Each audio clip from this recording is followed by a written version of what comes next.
There we We go. back, we back. Hello, everybody. Live again on YouTube, live again on Twitch, live again on Twitter. Appreciate everybody, or live again on X, excuse me, Elon, my God.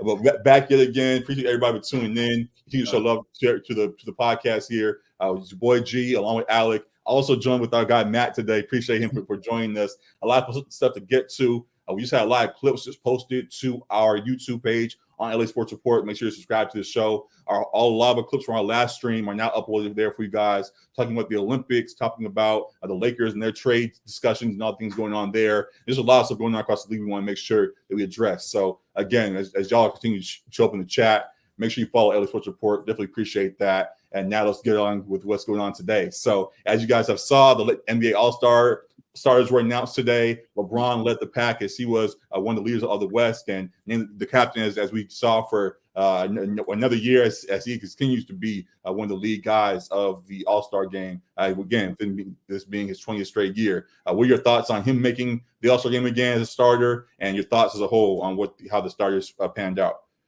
Let's start with you. LeBron just got grandfathered in again, huh? No, LeBron, I mean, he's still playing at a really high level. You had a question on here about, I think, Kawhi and PG, like whether they should have cracked the start. Like, you could have had an argument maybe for Kawhi cracking the starting lineup, but we'll get to them with the Clippers stuff. I want to start Lakers side, so we'll start with the stars and go to LeBron. I mean, it's still LeBron James. Like he's still putting up crazy numbers at year 27, age 45 for the Lakers. So. I mean, it's understandable. You expect him to be the top vote getter, of course, even with the Lakers being at 10 seed currently right now. Yeah. But I mean, salute, a deserved All-Star nod, of course. I believe this is his 20th, which tied him with Kareem, correct? I think he passed Kareem with this one. Passed Kareem. So salute, another history marker. But yeah. Not much more from me on that. Man, as the Boston guy, you feel the way about LeBron being captain again? Do you care at all? I mean, it's, this is all pretty regimented and you expect it at this point. I mean, when you look at it from a zoomed out, big picture perspective, no one's gone on a voting run like this since FDR. So for that, it's impressive there. But I kind of have the same, just kind of, shrug it off, kind of like Alec did. This is the expectation at this point. Knowing that fan votes play a large part into it, as much as we are astonished by it, it's also like he is the biggest figure in the NBA still. So he was bound to get the votes, regardless of, as Alec pointed out, us being the 10th seed or the 1 seed, wherever we may fall, he was going to get the votes to be that guy. So it is what it is. But then we salute to him for still even beyond the votes, putting up the numbers that were deserving of an all-star vote, regardless of how things played out. So salute to him. Taking the fan votes away, how do you feel about him being as a starter? You think numbers-wise he deserves to be a starter, or that somebody else should take that spot, as you were kind of saying with Kawhi and PG? Yeah, I mean, he's still statistics-wise is putting up all-star starter number. He's at 25, 7 and 7, 52% shooting from the field. He's got the stats to justify it, unlike Andrew Wiggins getting voted as a starter or something like that. But just with their current standing in the West, I could understand if a guy like Kawhi was in there. Or even a guy like Anthony Edwards, just with them being in that top spot and him putting up similar numbers there too. But as we said, it's LeBron James. This is expected. It is what it is. Real quick before I go back to Matt, also you mentioned Anthony Edwards, another Anthony Davis on our own squad. We want to make sure we continue to praise him this year. He's the best Laker, correct? Laker this year, putting up, I think it's 25 and 12 this year. So he's been playing at a great level. Some folks would say he finally has usurped LeBron in a way, at least this season. So it's very well starter wise beyond the votes. He had a great argument for himself, and we're sure to get in as a reserve. But interesting to see how these starters played out. Matt, any thoughts on how the stars went beyond the fans? Yeah, I mean, if I was maybe Kawhi or PG or Ant, like you said, I might be a little mad, but at the same time, if LeBron wasn't a starter, he'd be, right there at 6, 7, or 8 spots. Right. So, right. At that point, it's kind of like splitting hairs. And yeah, it's LeBron James. Of course he's here. Do we have a graphic of the starters? I was going to go to that next. So Okay. we have the West stars, and we've been talking about all the West. So we'll stay on this side. Looking at how it played out in full, you can see the starters there. LeBron, the one with the asterisk, LeBron, Jokic, KD are the starters for the front court, and Luka and Shea are the starters for the back court for the guards there. And then the rest, you can see how that plays out. What stands out to you, and who you think should make it of the reserves? Alec, go ahead and respond to that first. Yeah, I mean, to your last point about AD, like he's been the most consistent, best Laker.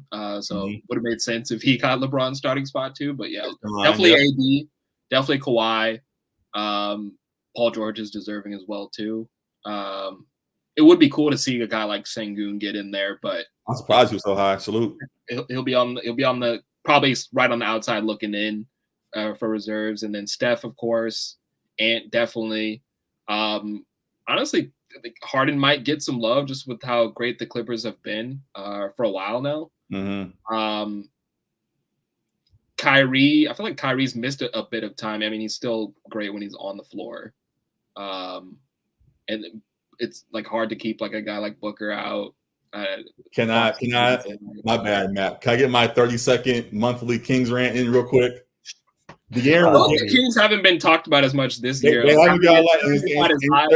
their own fault. We had a peak last year that they had things went really well. We saw what were needed to make the next steps, and the Kings have not made the adjustments necessary to take the next step. Right. We've known for a while now that Harrison Barnes was the issue. We've known for a while that Sabonis at times can not disappear, but can be picked on in the paint, and we haven't addressed those in the right ways. Keegan Murray has shown flashes still, but he has not fully made the next step like we thought he would after last season. And we have saw that, and we saw what it was in the playoffs last year, and it should have been, okay, we see what the issues are. Let's address them before it's too late and keep building this thing up as we were last year, a top 2 seed, and we're supposed to, or a top 3, wherever we were seed, and should have been kept building upon that. But instead, they left that as a plateau, and now they're falling back down. So until that's addressed right before the trade deadline, if they don't address it, it's back. I want not back to the bottom, because with De'Aaron Fox, and they're in the 7th spot right now. They'll be in the middle, but a team that we saw as the sky's the limit, and they could be a potential true contender at some point, and all of that is not going to get there until they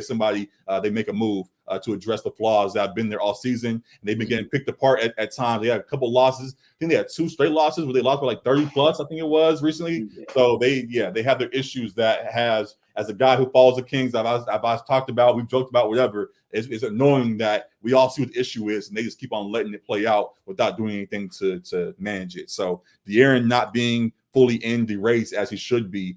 Folks thought he could jump into the MVP conversation and stuff like that after last season. He has made that jump, and it's the team's own fault, sadly. So, yeah, that's it. I'm done. Y'all go. Y'all do what you want. I've just been watching annoyed all season long. Like, bro, can we please? Go ahead. There you want. That is kind of how I saw it going. Like, I didn't think they'd fall out of playoff contention, but that they'd be like bottom tier of the playoffs, somewhere between 6 and 8, kind of thing. Just with how much of a bloodbath the West would be, and how some teams were going to improve, like the Thunder, which didn't expect them to be a 2 seed, but teams like that improving, like the Wolves as well too. Oh yeah, they might even be the 1 right now. You're right. Mm-hmm. That's crazy. Like, even whoever was the highest on the Thunder coming in wouldn't have seen this coming. Like, they are. But I mean, to that point, like, who surprised me on this was that Shea got the nod to be a starter in the West as a guard. That surprised you? I think he deserves it, but then you look at the names the name right below him is Steph Curry. Like, we were just talking about LeBron saying he feels inevitable. I'd say Steph was basically there. And if you look further at the breakdown, kind of the fans, had Steph over Shea, but it was just the media carried him up there. Like the 1 player rank, 1 media rank is what put him up there. So this is why we break down the votes like we do. So someone like him gets that shot. Glad we got some ball knowers in there, because Shea is in the MVP conversation. So maybe leading it like. They've been ready to push the button for him for a second now. And another question I was going to have later on, we'll just go ahead and address it now. Would you look at him as one of the faces of the league right now, or one of the guys that can truly be the face of the league individually going forward?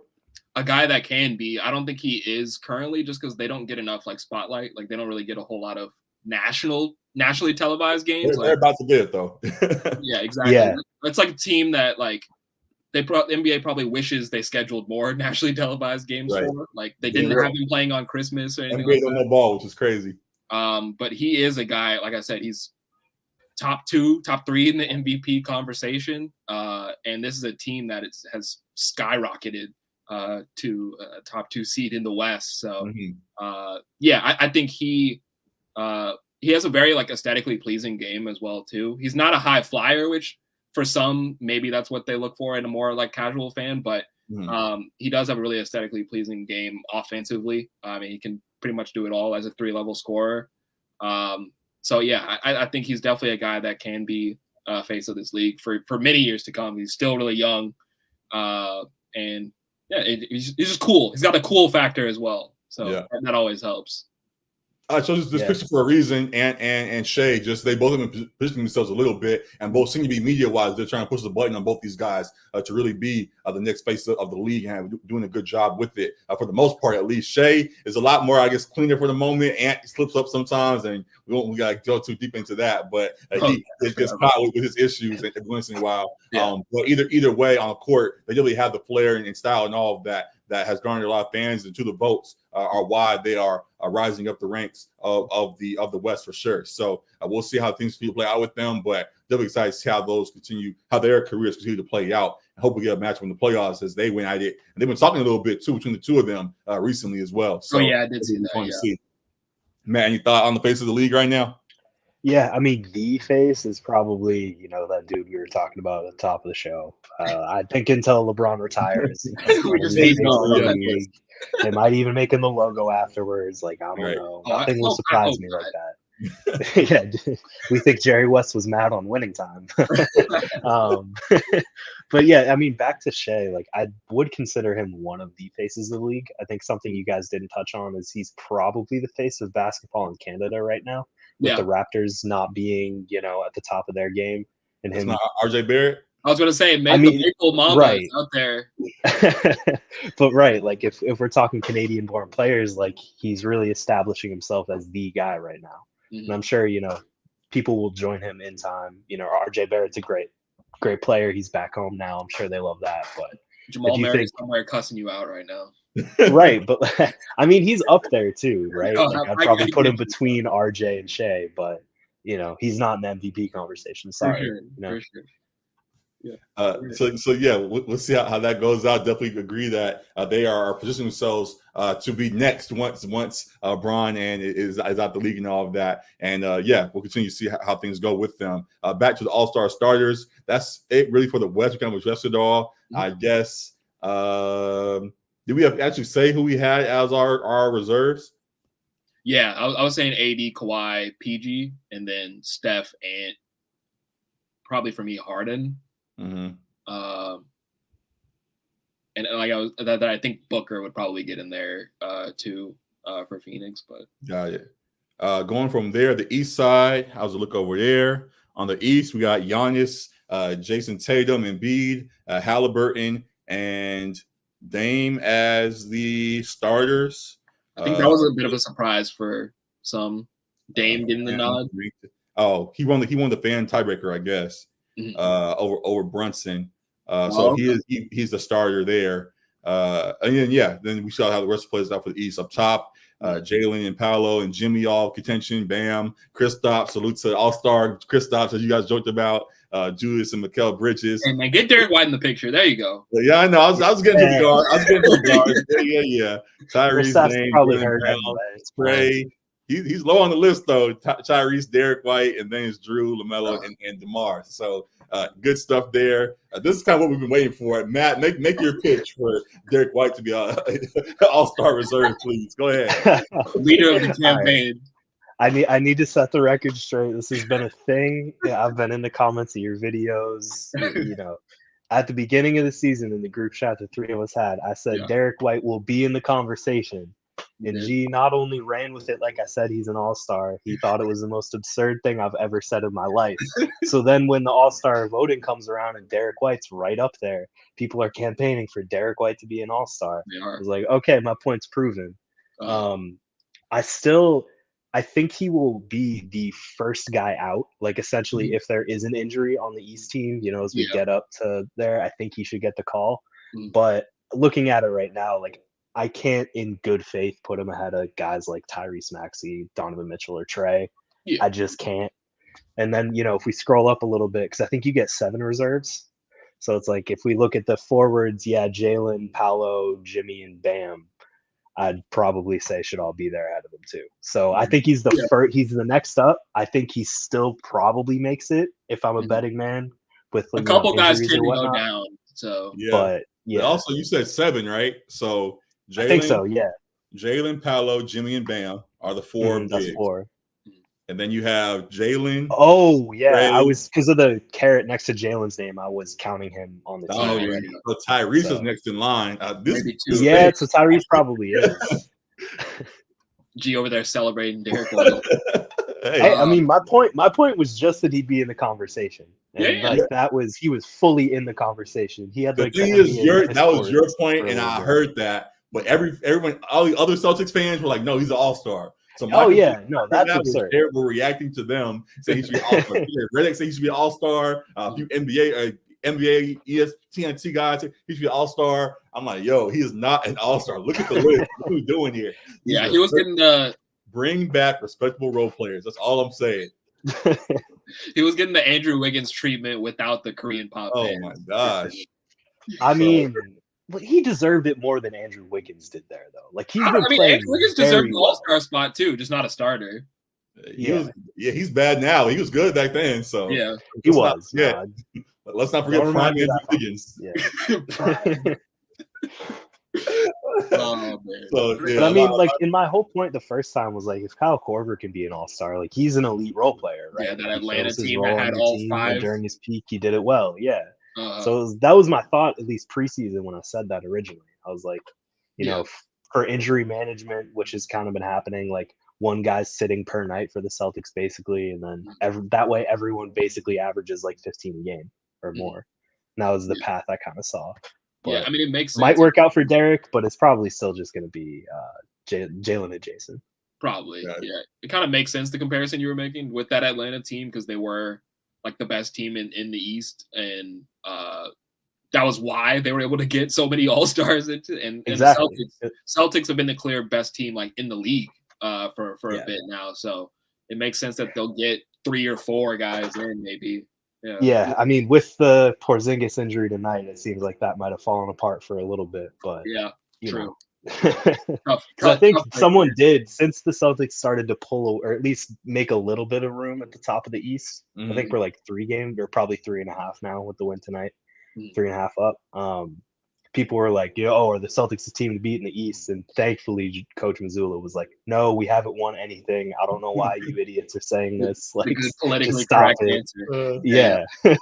So, I'm glad they aren't getting too ahead of themselves, because despite all 5 starters being on this list, it's like, okay, one injury, basically, we're right back down with everyone else. And I'm still nervous. So gotta get the job done, but y'all are in good position at least. So we'll definitely follow them at least a little bit as things go along. Alex, do you want to save our Laker review for next episode? Or you want to go ahead and kind of do something right now?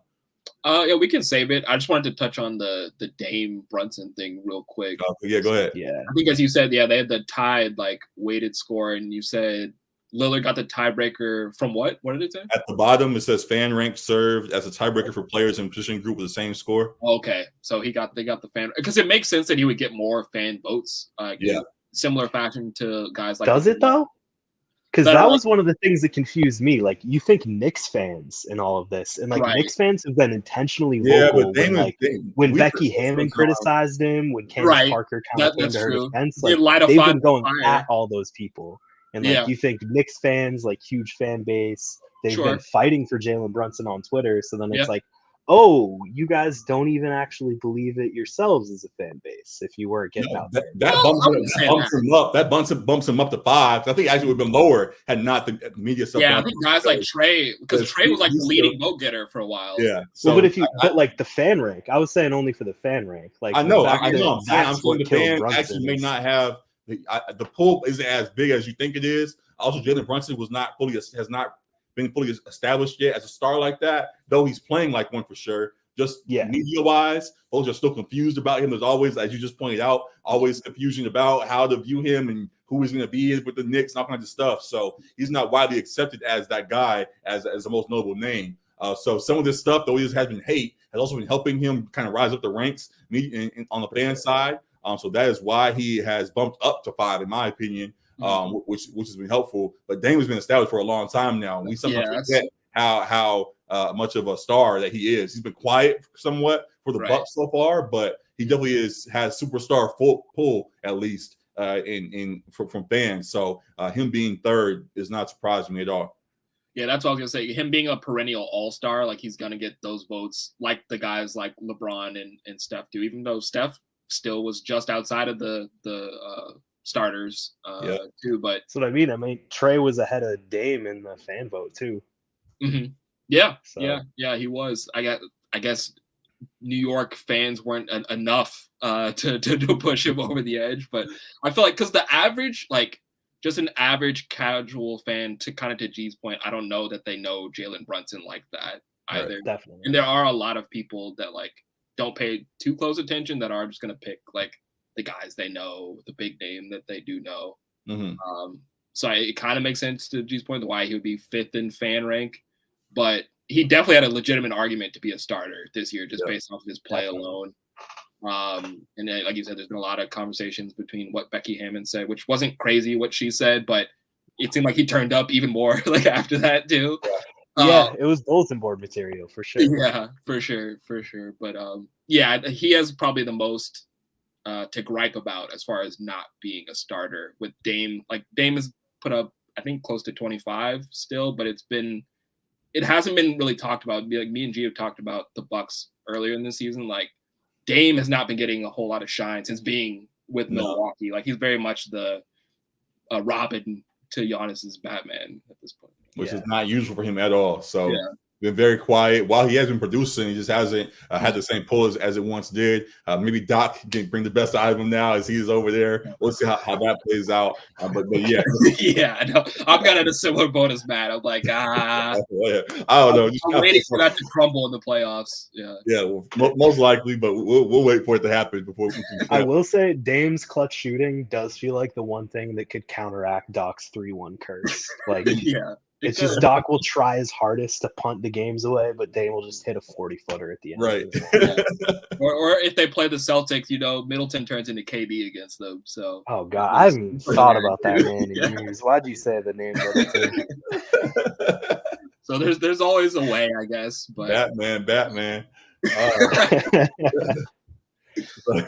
So a lot of fun stuff gonna be on the way with that for sure. We'll tune into all the All-Star, the series as that plays out. And yeah, we're definitely excited for how that continues. So we'll be back obviously to react to once the reserves are officially announced next week. But for now, seeing the stars and as they were, salute to them for making it, and hopefully they continue to play at that level going forward. Go ahead. Was Scotty on there for the front court?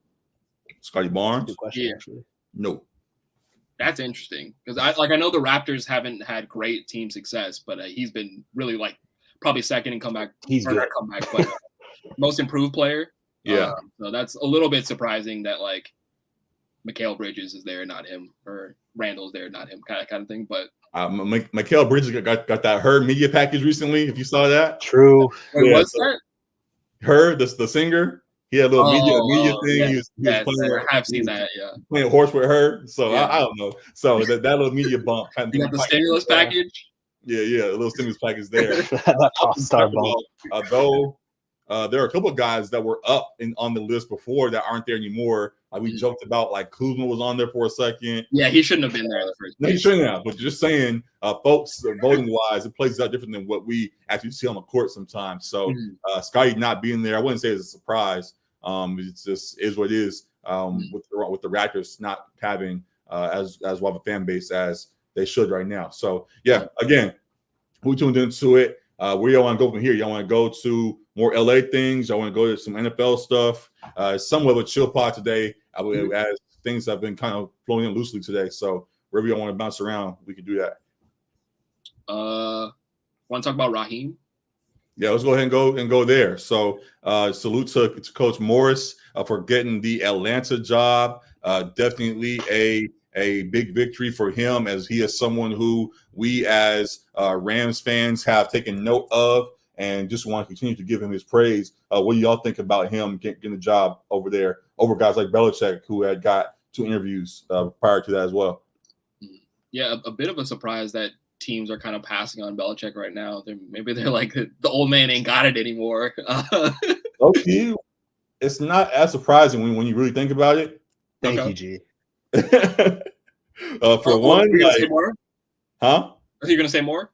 Oh yeah, I guess for one, he still seems like he wants to have a lot of control of his teams. Yeah. And as you get older and the league continues to evolve, and seeing who the Falcons have been for some time now, the Falcons, especially with Belichick, would know kind of how that kind of goes. I don't think that actually was as good of a fit as people may have thought. Also, when you have a young team and you want to build for some time, it's kind of hard to rebuild with the old coach. You can't guarantee he's going to be around for a while, though he is a heritage coach. You want to have a guy like Raheem where you can sign him to a 4 or 5 year deal potentially and make sure he can build up these young guys and put them on with their positions and keep that continuity for some time, as we believe that he will be there and be able to play out those 4 or 5 years and really get this team to where they desire to be. Meanwhile, with Belichick, you might get 2-3 good years, and all of a sudden you might start in the rooms of retirement. You might start in retirement after next season.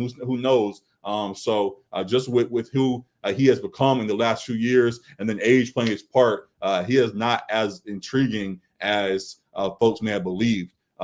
He definitely, real quick, I'll add in, he was a big grab in my eyes for the Chargers, because I believe they could use a 1-year turnaround, and they had the pieces that if he showed up there, he'd get them going again real quick and get to it. But for the Falcons, where it's going to be possibly a 1, 2, 3 year process before they become real contenders again, I don't think Belichick was the right guy for that. So that's why, if they figured it out and he was able to adjust a little bit to make it work, then great. And I was for it. But in actuality, it didn't fully make sense to me. And I appreciate, and I like the Raheem Morris move more. So that was my thought. I actually agree. I agree with all that. I think that was sound reasoning too, as far as why some teams may not be interested in a guy like Belichick right now, especially if he wants to have a lot of team control at this stage in his career, where we've seen that didn't necessarily work out post Brady in New England. So from what I've heard on the team control stuff, because like I can't really speak to Raheem Morris as much as you guys can. Like I've heard his name, of course, but you know, like I don't know enough about like how he was as a coordinator. A lot of folks praise him. I'll say that. Yeah, no, like I've only really heard good things about him, so it makes sense. But you know, in terms of Belichick, like I can speak to him a little bit better. Like I don't, because apparently, like when the Patriots hired Gerard Mayo, it came out that Belichick, he was apparently open to coming back without his GM role. So like he would have just been the head coach, which you know, before the offseason, I was thinking, okay, if he wants to step down from that, like we'll have him back. But I think a lot of what he's run into probably in Atlanta, you know, probably in LA, if he was on those interviews too, is I've heard he's very insistent on keeping like all of his usual assistants, staff, which like if you're thinking he'd want to bring in like Matt Patricia, Joe Judge, and Josh McDaniels, who like if you have just watched the NFL for a little bit the past 5 years, you know that's like him saying he wants to bring in the fucking Three Stooges. Like it's not gonna work. It's not gonna work. So I honestly think that is like where it's come from, because not only is it like, okay, he's bringing in these 3 assistants who we question as an organization. It's like, oh, well, if Bill just did all of that in New England with these guys and is still insisting on bringing them here, it doesn't seem like he's learned much. Which, like, if you're thinking old coach versus a younger guy like Morris, who's been in different places, probably learning things, wants to institute like maybe new ideas that he has. He's been in Atlanta. I don't know how many of those Bill has left. He was an interim head coach for Atlanta. Okay. Also, on the other side of that, back to Matt's point about the coaches and what they did. On one side, we saw what who's the offensive guy, Joe Judge, and what he just did with what he did with Bailey Zappe and what he did with Mac Jones. And how they both looked like a mess and things did not work out. Mac Jones was damn near All Pro his first year, I believe, or close to it. He made the Pro Bowl. He was an alternate, but he was there. Pro Bowl, I mean, not All Pro. He was the Pro Bowl. And played well that first season. And then this year has not looked like anything close to that. Meanwhile, Raheem Morris, rumored, is to be bringing from the Rams as well the QB coach, Zach Robinson. And we just saw what he just did with Matt Stafford and how he had looked good all season long when he was playing. So when you compare it like that as well, okay, you're bringing the quarterback that just made Matt Stafford. I just joked about it on Twitter, damn near the MVP candidate I joked about versus Joe Judge, who just tanked Mac Jones. It's like, it's kind of hard to say, especially when you have a sure quarterback yourself. And you have Desmond Ridder there who you're not sure about. Bringing in the wrong coordinator that's going to tank this guy when you don't really have time to tank him again. I think that definitely could stand out to them and why they lean towards Raheem instead. Mm-hmm. Yeah, I will say an interesting thing I just thought of is they've been tied to the Justin Fields trades a lot. So I know some of it's out of their hands, but like in terms of searching for a quarterback, I feel like it would be a really good sign to see them like stand by the hire, really try to like give him a good chance if they were to trade for Justin Fields, to be like, here, like there are weapons on offense, you're a defensive guy, like let's see what happens, like let's work, I feel like that would really be trying to give him a good situation as opposed to we don't know about him, maybe there's another guy in the organization, because like we see how these NFL teams operate sometimes, and like if they know they don't have it, they might hire a guy who they're okay feeding to the wolves. So I hope they're really setting them up to succeed there, because it feels like with the pieces they have on offense, aside from quarterback, like they could be ready for something. For sure. They should be. They have the right pieces there. Raheem is a guy that should not be played with. He definitely has earned his keep and has gone through every step of the league to get where he now has returned back to. And I think he'll have a much better, he'll have much more success than he has had in the past as interim head coaches and things as he has done. So definitely rooting for him in Atlanta. Excited to see what he builds up there. And just salute as things keep going. I was gonna say, to bring it back to Raheem, because I started with Belichick but didn't really get to talk about Raheem. I think from him being in the Rams organization, like we saw what he could do when he had the playmakers, he had the players on defense, like he had the personnel. Clearly this last year the defense was kind of a shell of itself in terms of the talent, but when he had the players, like they won a Super Bowl in 2021 with him as the defensive coordinator. So he's a talented mind on that end for sure.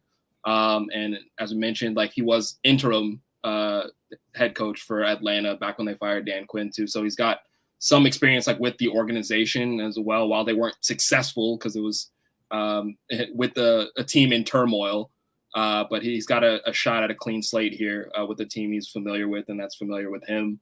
So hopefully, as you said, that they do really give him the tools that he needs to be successful as a head coach, and that they can build to just being a playoff team. That should be the goal for them, because they haven't made the playoffs since 2017, I believe. What happened then? That was the true American team that year too. Tough, man. Oh my God, I don't even start.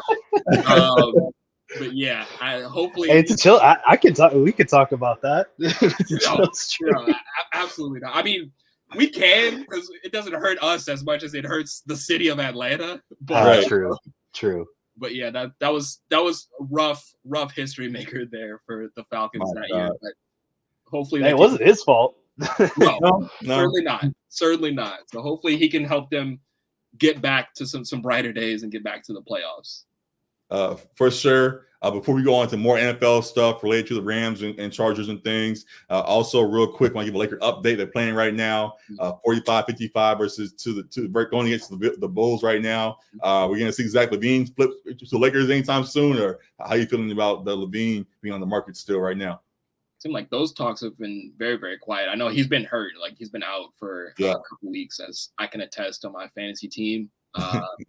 But I don't think that's happening this season. Like maybe in the future he's a Laker. Like we've seen him hints that he would like to play with LeBron and like to play in LA. He's a UCLA guy and all that. But I don't think it's happening. And it feels like there's some real traction on the DeJounte Murray 3-team deal. So that's likely, like when there's smoke, there's fire kind of thing. That's likely going to happen. Got it. So yeah, just want to point that out real quick because they are playing right now. I'll give a little more updates as things go along. But going back to the NFL, we talked for a moment about I mentioned Zach Robinson as the OC to join Raheem Morris over in Atlanta. And I mentioned how he had done well this last season with Matt Stafford. Matt Stafford, with how well he played this year, is now mentioned on the Comeback Player of the Year. He's one of the Comeback Player of the Year finalists alongside Joe Flacco, DeMar Hamlin, Baker Mayfield, and Tua Tagovailoa. Why is Tua there?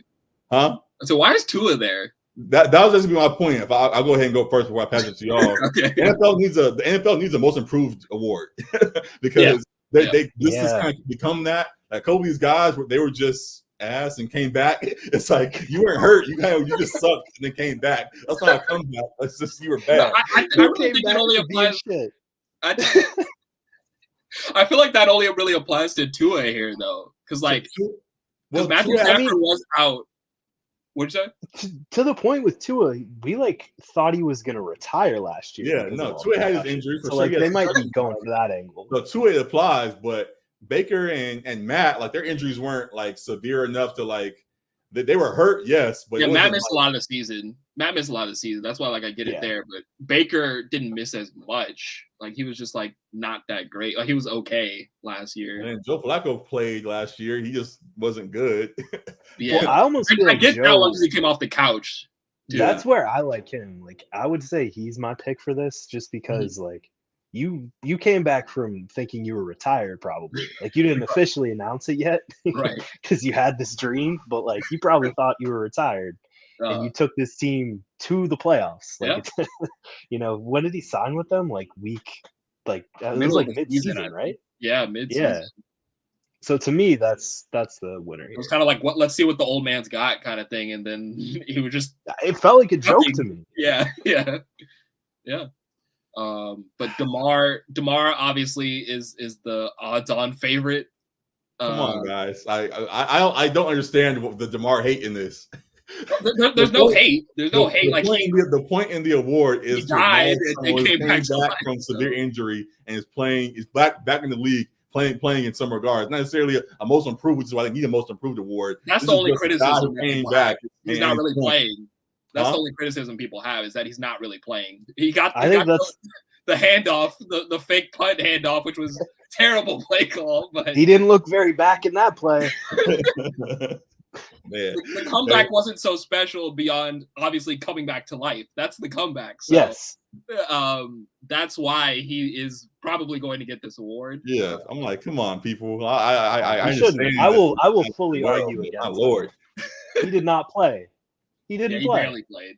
Because he was on the field when they had too many players on the field and ended up losing to the Broncos as well. Yeah, so there was that. Because to me too, with this, it's you got to come back and you got to play. It makes sense with all of the other guys. I think DeMar Hamlin is kind of being thrown in here, in my opinion, because the NFL is we realize you guys almost watched a live death on TV last year. You probably remember that. But look at how much heartwarming the story is now.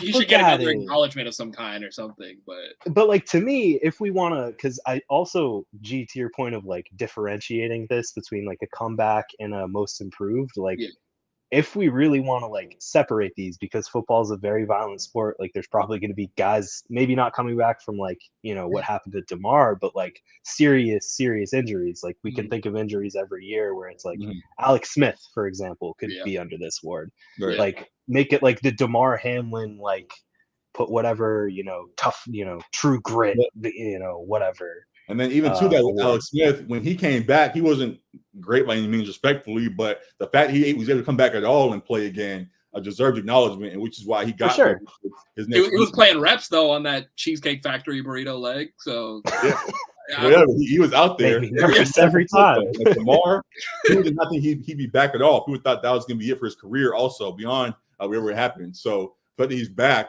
You have to acknowledge that just for what it is. So I get the other things about guys come back from some injuries or coming back out of retirement and playing well, but I definitely do fully acknowledge the accomplishment of DeMar being on the field at all. So I'm totally fine with him getting the award in that regard.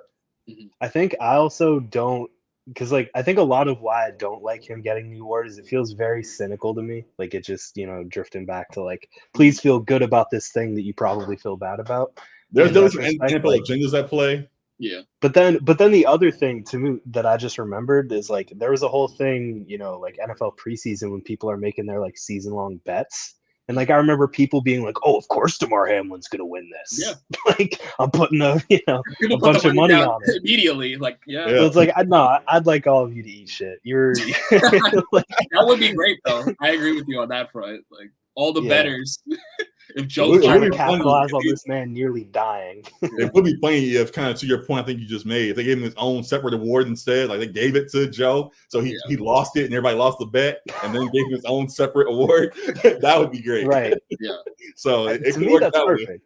So there we go, win-win. So definitely interesting stuff going on there, folks. We'll continue to talk about that. The next one, somewhat more serious. We mentioned it before, Offensive Rookie of the Year. Definitely a great race. CJ and Puka kind of lead the race for a lot of folks, but also Bijan Robinson's there, Sam Laporta, Jahmyr Gibbs. A great rookie class, honestly, of guys that deserve full praise there. Laporta stepped up as the best tight end of the league for most of the year until Kelsey got his footing again.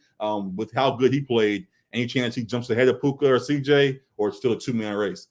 Nah, it's still a two-man race. As great of a season as these guys had, Bijan, if he got more touches, he might be the Offensive Rookie of the Year. If Arthur Smith didn't hate him, he would have cooked. Yeah, we know Arthur Smith was bullshitting for a lot of these weeks. Bijan has dirt on Arthur Smith, and that's why he got punished. But Jahmyr Gibbs was really explosive, and he kind of got handcuffed at the beginning of the season, just being a rookie and Montgomery getting more of the snaps. But once it became like essential and Montgomery went down and Gibbs got more touches, then he started getting incorporated more into the offense. But yeah, like the discussion we had about Puka and Stroud, it feels like a 1A, 1B there, where Stroud probably gets the nod, just being the QB and going from 3 wins to taking them to a playoff team in his rookie season. And yeah, so I think it's them two still leading the pack, but as you said, a great rookie class still. Can I get y'all a live reaction or something real quick? Sure. Sean just tweeted out something I want your reaction to NBA wise. It's not great or anything, but it's a story. You can kind of see the picture here. Exciting competition planned. A 3-point shootout between Golden State's Stephen Curry and WNBA New York Liberty star Sabrina Ionescu at NBA All-Star Weekend in Indianapolis, so to say. 2 3-point contest champions. Curry hinted at the possibility tonight while mic'd up versus the Kings. Any chance Sabrina wins that?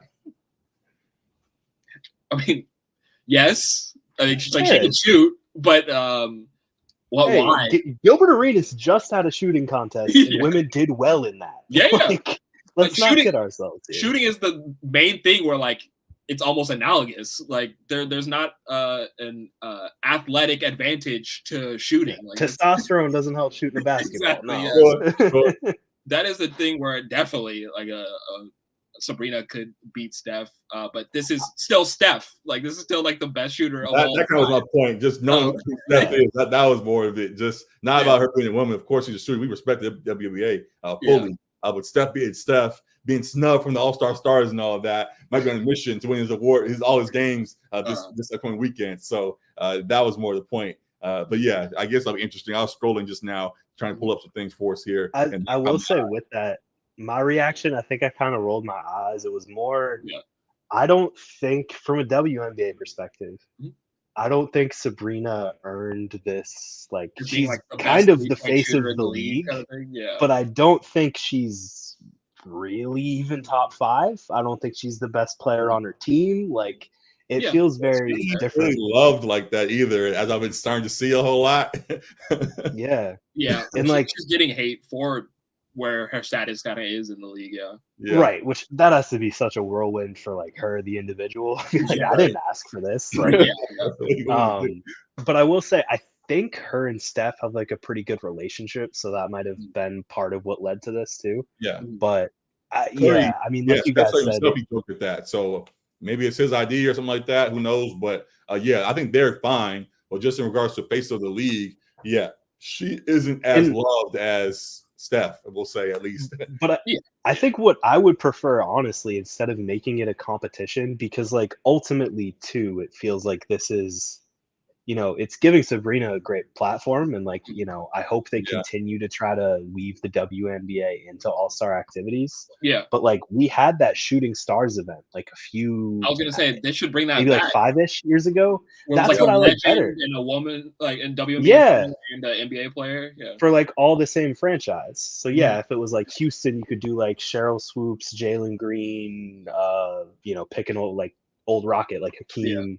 And then I think it was 4 people, but like, like that type of stuff works, and that's that felt like a much more respectful way to do it, because this pitting to man me, versus woman kind of thing. Like this feels like it's kind of not necessarily setting Sabrina up for failure, because she's probably going to shoot pretty well. Yeah. But it's like, this is the greatest shooter of all time, like that we're pitting her against. So right.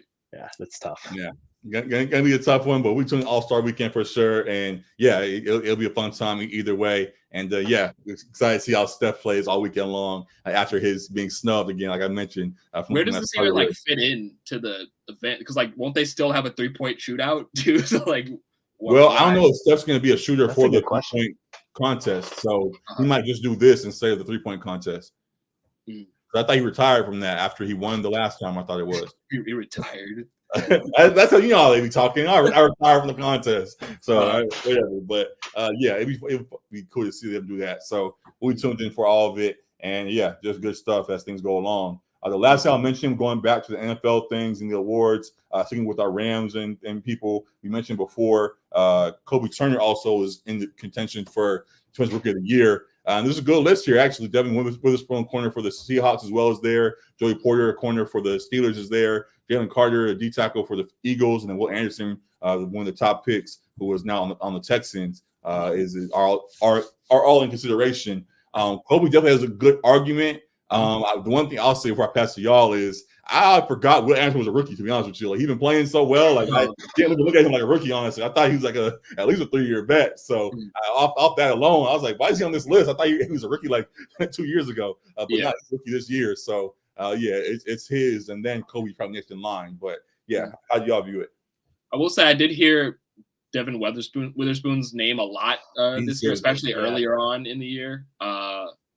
So I think like he'll be definitely in that consideration. And Jalen Carter, I feel like I heard his name a lot more in the first half of the season, where people were like, it's unfair, all the Georgia players that the Eagles are getting. How do you pull in the draft? And then at the end of the season, like, oh, he's fat. Like, they were mad. Yeah, people are like clowning him now. Like, so it was kind of funny to see that flip once the wheels kind of fell off for the Eagles. Yeah. But I mean, he was a difference maker, at least in the first half of the season.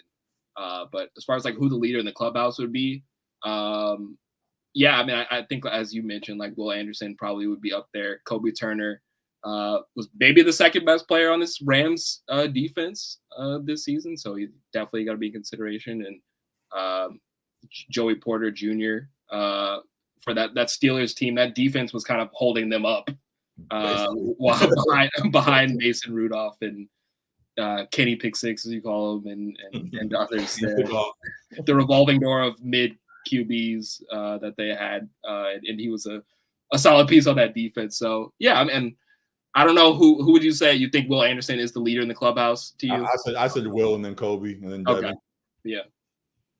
Matt, you agree? That feels like the right order to me. It feels like it's an interesting, like top 2 to look at, because Kobe was a later pick, and Will Anderson, like you said, G, we kind of like, I almost did the same thing with Aiden Hutchinson, like watching them in the playoffs, where I'm like, oh yeah, I kind of forgot you're a rookie. Like it's ridiculous. They just look so natural out there, and they're making all of the plays you'd expect an edge to do in that situation. So it'll probably go to Will Anderson, but I mean, Kobe Turner was probably like the steal of this draft, it looks like so far. Yeah. Like if he keeps progressing at this rate, definitely one of. So.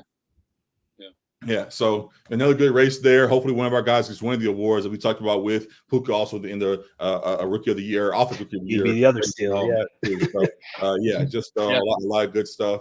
A lot of good stuff there. I didn't get. Oh yeah, I didn't say it when we were looking, but Mhm. for the offensive stuff, I Yeah. honestly, like if I could put money on this somehow, maybe I can, and I should.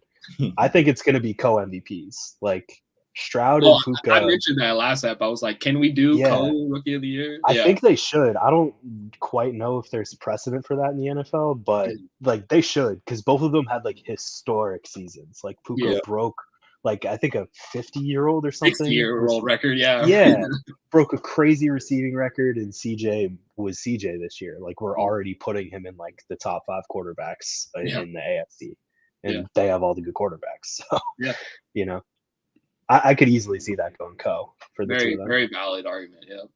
Very, very, very, very truth with all that. So we'll see what they decide on that. I agree that he should get a lot of votes in there. I hope he make the right decision and give our Rams guy it as good as CJ is. And yeah, we'll react as things go along as always. So again, good stuff on the NFL side. I don't really have anything else serious to add right now. We'll come back on Saturday with a more serious episode, honestly, and have more to talk about. We're kind of freestyling today because things are kind of chill right now. We addressed a lot last show. The last somewhat serious thing I'll address is we talked about Lakers. We kind of talked about Kawhi and PG. We talked about Raheem. Oh, let's go ahead and talk about, I think, Matt, we talked about before the show as well. Women's basketball, college basketball has been great. Yeah. Again, just wanted to mention that as we've been mentioning all season long. The girls have been hooping. I tuned into this UCLA-Utah game a couple of days ago, and it was a bloodbath. Or how do you want to describe it? It was they were balling the whole way through. Utah put up a great performance early on. UCLA fought back and tied it up, and they went to overtime. Then Utah, because they had control early, found a way to break away again and got the dub. But even in that, UCLA, as I mentioned a couple of times now, even in games they lose, they only lost twice, I think it is now. The couple games they've lost, they found ways to not get blown out, and they will hold on to the very end. So definitely, I guess if you want to take moral victories, they have impressive losses for a team as they've been going along. And Utah is another squad in the Pac-12 that's just been playing well, and the whole Pac-12, as I mentioned, has truly been at war this year. Any thoughts y'all want to add to what y'all been seeing? You guys been tuned into the women's side at all? Yeah, I wanted to make sure I got her name, Alyssa Peely. For Trojan. Hurts to see her hooping like this right now. She put up like 37 on USC that previous game, and then she was cooking again against UCLA. Like she's nice as well too. But yeah, that Pac-12, man, they clearly got some dogs there. We got 6 teams in the top 25, and I think like 3 of them are in the top 10 alone too, between Colorado, USC, and UCLA. So. Yeah, the women are hooping, as G's been saying. They're getting after it for sure. And it's been nice to see a couple of the games get a little bit more coverage. I know that UCLA-Utah game was on ESPN2, I believe, the other day. On the Pac-12 real quick, there's a big game between South Carolina and LSU going on tonight. A lot of folks talking about it. I was going to check the score, actually, real quick, if I can. But yeah, a lot of folks are chatting about that, seeing those 2 top teams go at it. LSU was up for a while, actually, and it turns out that South Carolina made a run at the end to get the W. They won 76-70. Don Staley. So Don cooks again, as you see 24 points in that fourth quarter to help get them past LSU. We know how hairy the LSU has been the last year with the run that they went on. Angel Reese and Van Lin and all the folks now on that squad who are doing their thing. But South Carolina is still South Carolina, and Don don't play around. So, beyond the Pac-12, there's great hoops going on. And then within it as well, they really get into it. While this is up, any thoughts on what Don continues to do with South Carolina?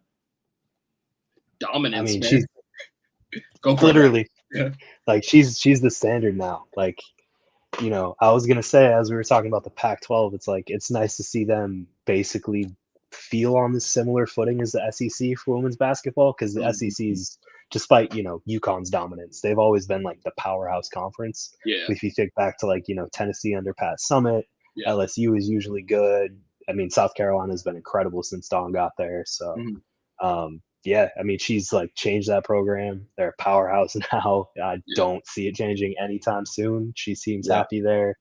So get used to this. For sure. And then going back to the Pac-12. Oh, yeah, go ahead. My bad. I was like, you mentioned some of those like historically great college coaches. I believe the Stanford coach just broke the win Tara record Vanderveer all time. Yeah. So Yeah, I mean, she's incredible. Like, if when we're thinking about the pack, like obviously USC, UCLA, Colorado, they're all contenders. Stanford definitely will be. Cameron Brink is looking like a top 3 pick in the WNBA draft coming out. Like, and I mean, they probably have the best coach in the conference in Tara. I've been bitten. I usually would default to them in my women's bracket just because I like her as a coach. I like Haley Jones, like Cam Brink, but they let me down the last couple of years. So I think they could make a sneaky run, especially off of the momentum from her, eclipsing Coach K's all-time wins record. Yeah, we talked about the Pac-12 and in regards to USC and UCLA meeting up again for round 3 in the tournament. It's gonna be hard to get that with how good the rest of these teams are playing. They might get upset at some point, hopefully not. But yeah, definitely a lot of talent. To the point we made about the conference, as you see right there, the top 6, I believe, Stanford down to USC, are all ranked within the top 25, 15, I believe, something like that. They're all high in the standings right now, really hooping. UCLA is on track to be a 1 seed in the NCAA tournament still. They continue to play things right, and yeah, it's just the Pac-12. They got to get through the Pac-12 first to even get that locked in, which they could. But as you see right here, there are a few squads here that are really getting after it. So yeah, as we continue to say, do not miss what's going on over here because they are hooping for real. So yeah, this is good stuff. I wanted to make sure we mention one more time. So cool stuff there. Definitely want to make sure we keep our eyes on that. I think USC plays Colorado tomorrow night. They had a post about them wearing their blackout jerseys. I wish I could get to the game, but I'll be tuned in for sure to that one. Definitely gonna be fun. UCLA, of course, has some more good games coming up as well. We'll be tuned into, and we'll keep our eyes on that as things go along. So yeah, that was the last kind of serious thing I wanted to mention for today. I guess on the topic of let me actually pull it up first. Can I pull up? On the topic of women's basketball, there was a amazing story, funny story, depending on how you look at it, whatever, about TCU having to go and find some people to walk onto the squad recently as they were down because of injuries and things. And they found a couple players off the volleyball team and off of tryouts that stepped up, and they now actually have been in rotation for them recently. And just wanted to give them praise for what they've been going on. Did y'all see the story about the TCU women and the players that they had the midseason tryout for and all of that? Yeah, I think you shared it in the group with us. That volleyball player that got minutes tonight in the TCU game. I mean, that's dope. They added 4 new players, and then one of them, I think, actually, I don't know if he started, but she got some good run recently. So just wanted to praise them for how they turned things around after their situation. I missed what led to that. I don't know if it was injuries or not, or if things just had gone awry or whatever the case may have been. But just seemed that they had the whole tryouts just threw a lot of folks off during mid-season. I'm glad they have bounced back since then, and those players that showed out and earned their spots are now doing their thing. So I said it was in the post you sent from Front Office Sports, it said it was due to injuries. So they must have had like several young women go down. But yeah, I mean, that's dope to be dual sport athlete in college. Like you got to be an incredibly talented athlete. So salute. Did y'all ever think about trying out for a team while we were at ASU? Nah, not at U of A, man. That's hey, why not? Why not? You can try out at least. I mean, if any team I would have tried out, I probably would have tried out for track because basketball was not going to happen. You couldn't have taken. We were there with who? TJ McConnell and all them folks. No, TJ and Justin. Parker Jackson. All right. No. Parker Jackson Cartwright was there. Respect Parker. What he's doing over there. But yeah, that was the Alonzo Trier, and I think it was like the last year of Gabe York, like our freshman year, right? And, yeah. You could have got a spot at the sharpshooter at the end of the bench, just in case. I don't know about that. And I mean, but that's the crazy part. Like Alec and I did know. A walk on. Yeah, our friend Paulo walked onto the team before he transferred to I think Cal Poly to get more minutes. Yeah, I think our sophomore year. But like even through that, like we ran into a couple of them sometimes, and like knowing Paulo playing basketball too, yeah, but then like knowing Paulo playing basketball with Paulo, like and then seeing how he like wouldn't really even get minutes with how good he was. It's Yeah, like he'd get the Make-A-Wish okay. minutes at the end. Yeah. Yeah, like when you're a walk GPA on to means like a a fan. D1 team like that. Facilities on the team. Yeah.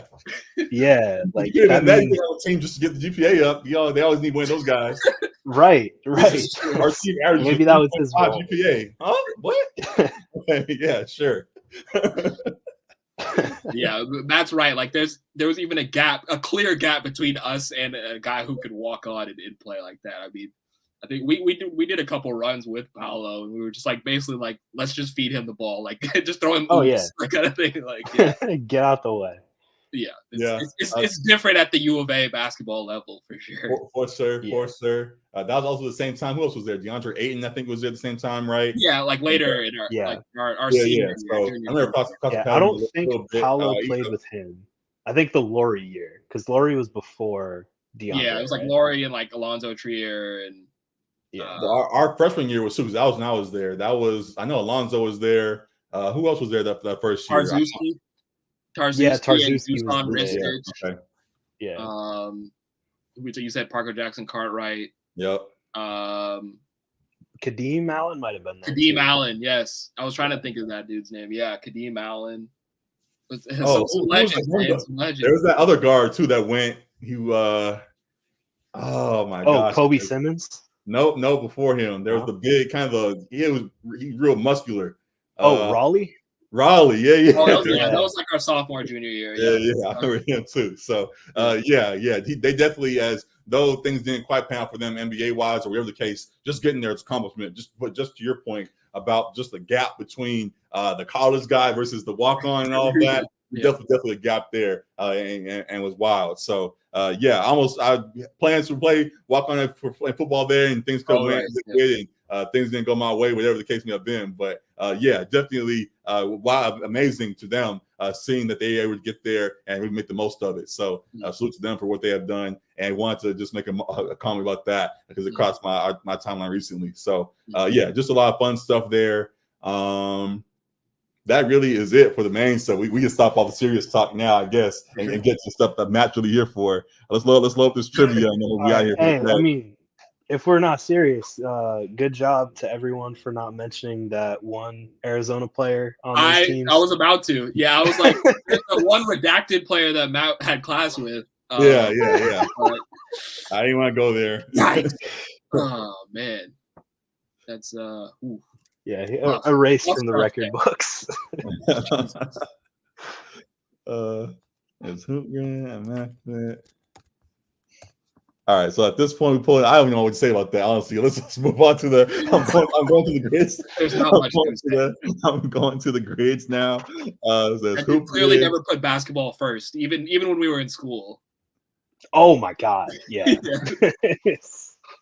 Right.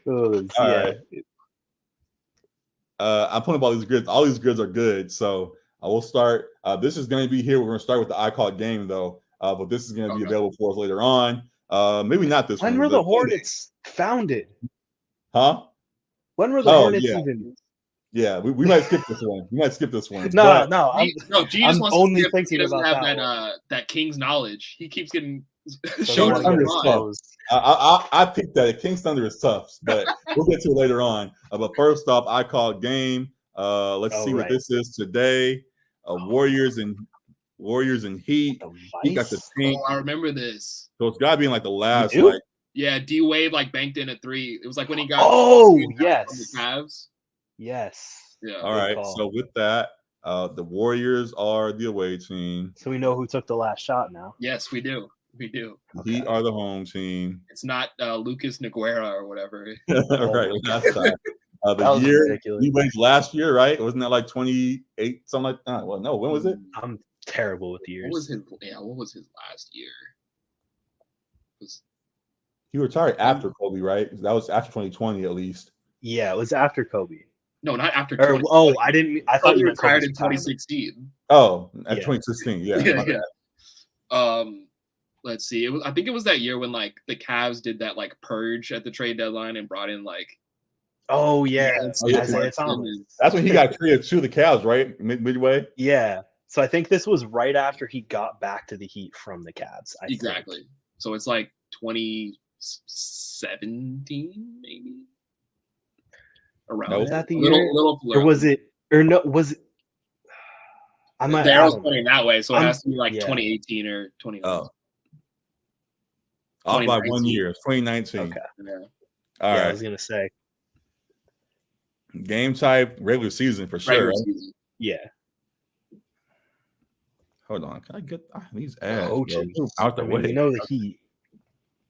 I'm thinking Oh, about I guess this is season easy. for dinner. Yeah. So. The Heat. Spoelstra. Whoa. Away. This visiting team is the Warriors. That's Kerr. Spo and Kerr. Mm. And then Spo. Easy. And then players. All right. 2019. Might need to zoom in on this one. Right. Steph, Clay, Was Iguodala. 2019? I see Dion Waiters. Yeah. Was that pre or post Gummy Dion Waiters? That changed him. I think that was that era. Was Tyler Johnson Might have there? been like the day after. He's a shell of himself out there. Who's this right here? Is that Duncan? Dragic? Josh Richardson's out there too, I think.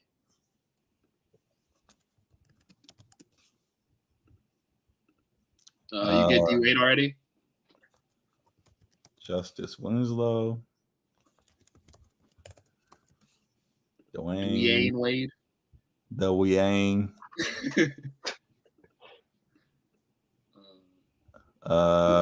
Richardson, Waiters, Winslow, D-Wade. We already said, wait, that's not Dragic. Who's this? Or is it Dragic? Dragic's probably on the team. We already got him. You already got him. Okay. Would Myers Leonard be there yet? I know he was there 2020, so. Nope. Nope. Is that Duncan over there? Was he there yet? Yeah, I wasn't even looking at that. 2018. He should be. Maybe. Nope. Who is that? I think with this they had to play in the game. Yeah, they had to play in the game. So sometimes the guys in street clothes probably are in their warm up still probably weren't I playing. would say Bam. No, it didn't. Bam. Idris. Was Jimmy there? 20. Oh, Jimmy been here. No, Jimmy hasn't been Might have there. been in Philly. All right, let's go through Warriors. Steph. Clay. Draymond. Iguodala.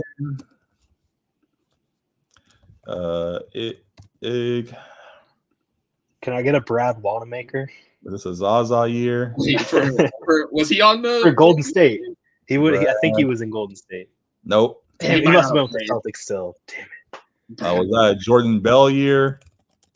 Oh yeah. I think he was the first year. So yeah. I remember there was like a week when people thought he was going to be like an all-star for them. Yeah. Because he threw the ball off the backboard and dunked it. In a blowout, they were up like 30. Yeah. I think we only need one more to get a bang. Okay. See if we can get any more. Sean Livingston's over there. Quinn Cook. Oh, can I get it? Would Jonas Jerebko have been on the team? I guessed him the other day. I forget which team that was. Jonas. Hey, that's gold. Celtics legend. Who else is over there right there? Who's this right here? Varejao? Is that Varejao? Varejao. What that have been? Who's he? He played on the Warriors. I don't know. This is Quinn Cook, and this is Livingston. He looks taller than this guy. He does look taller. Varejao. He does look taller. I mean, Livingston was 6'6". Was Big Loon there yet? Was Brandon Rush still kicking around? I don't think Brandon Rush was still there. No, he wasn't. No, he wasn't. You see the year. I was just thinking of random Warriors guard. Looney was there. Yeah. He was there. Can we get two more? Who are the last two? We haven't been perfect yet. Who else is on this team? Who's the dude that traded? He got traded to the Pelicans. Who's the one dude? Oh my God.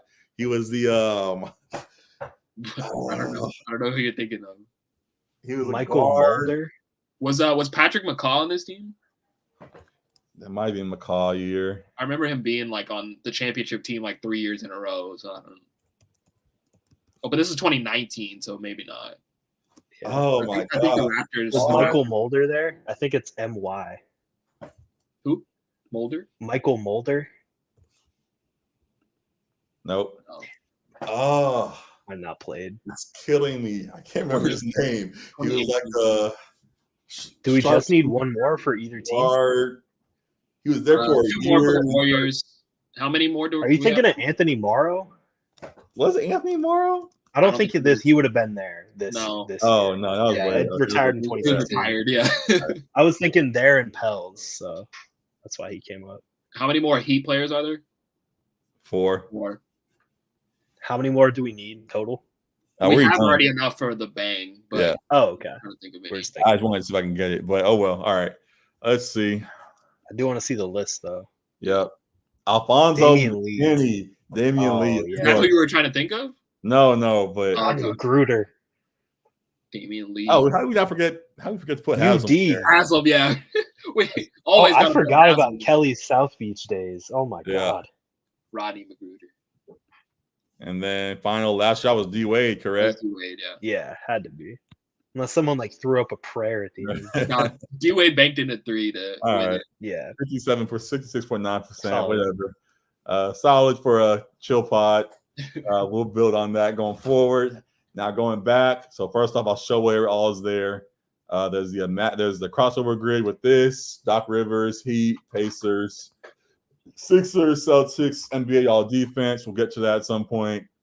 Immaculate grid, Celtics again. Wizards only on one team. Oh, God. Bucks, Jazz, and Magic. And then, as you guys saw, played in the 80s, Kings, Blazers, and up top is the Hornets. Played in Cavs. the 80s and the Hornets. It's rough. Yeah, let's go ahead and do this one first. Was Played in the 80s. Did Del down? Wait, I was gonna say, was Del Curry back then in the 80s? That's why I say Del Or like down. Muggsy Del Bogues. Curry. Oh yeah, that actually could be an easy one. 86. Yeah. Oh yeah, there we go. Oh yeah, they give you the year. That's easy Uh-huh. for that category. Larry Nance. Oh, senior. Yeah. Thunder played in the Sam 80s. Perkins. Do Sam Perkins. For the Thunder? Yeah, he played in the 80s. Oh, Because it counts Sonics, right? right. Yeah. Has to, yeah. All right. They were like 2000 something when they turned. Yeah. Dude, I don't know. Nick Collison might have played in the 80s. I never know. Let's go Kings ball knower. All right, yeah. No pressure. Me and Alec are just gonna be dead silent. Kings Cavs. I feel like Scott Pollard played for the Cavs, but I don't know that one. Why does that sound like an NFL player? Who's Scott Pollard? He played on the Kings and the Celtics. Yeah, Tony Pollard. I think he played on the Cavs too. Uh, We can guess that. No, one. it sounds like an NBA ref actually. Scott Let's I was Pollard. thinking of Scott Foster. obvious not the word.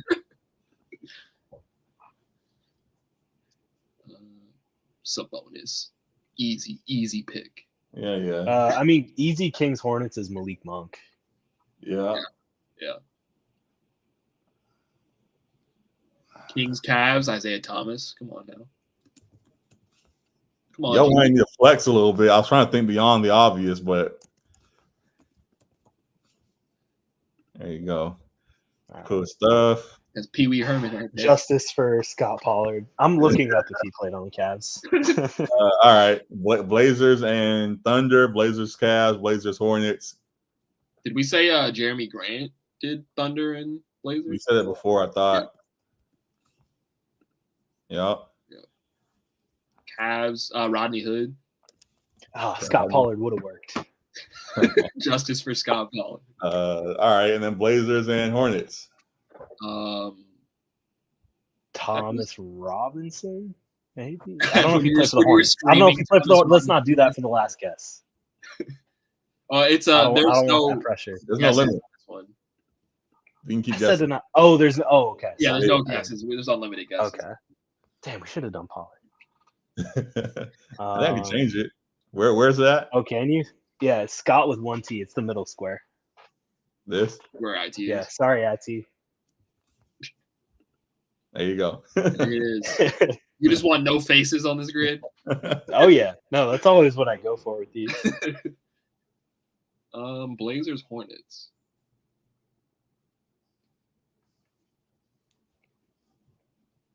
I'm trying to think of like kind of historic guys too, because I can't. Mm-hmm. Blazers, Hornets. Oh, no. It's like Wesley Matthews didn't do Charlotte. I'm trying to think of that all-time losing Hornets team and like where Did those Nerlens guys Noel ever play for them? Gerald Henderson. Do Gerald Henderson. Is that like Bobcats? Yeah. There you go. Bang. Good stuff. We'll keep the streak going. We'll love that one. We got a called game. Immaculate Grid. Here we go. This is where we have limited. Okay, this has guesses. All right, I know Keon Dooling will work for Celtics Bucks. Okay. I use him a lot in these. Shout out Keon. So it's Keon. 0.09. A heater. Now, you guys can focus on the other ones. I'll try to get heaters for the Celtics row. Oh, Keon could have worked for Celtics Magic too. Damn it. Only one team for, well, obviously Giannis. Mm-hmm.